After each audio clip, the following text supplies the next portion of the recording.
В СВФУ стартовал 13-й шахматно-шашечный турнир поколений. Сборные команды ветеранов и молодежи соревновались на призы ветерана-фронтовика 100-летнего Наума Слепцова. Соревнование проводилось в честь 79-летия победы в Великой Отечественной войне. В нем приняли участие 158 любителей шашек и шахматов на 79 досках.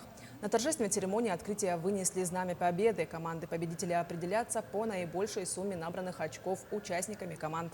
Победителям вручается сертификат и денежный приз. За 12 лет проведения турнира молодежь побеждала 9 раз.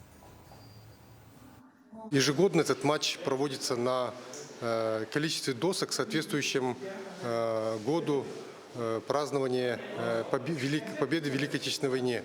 Соответственно, сегодня на 79 досках встретятся команды ветеранов и команда молодежи. На 39 досках это будут шахматисты, на 40 шашисты.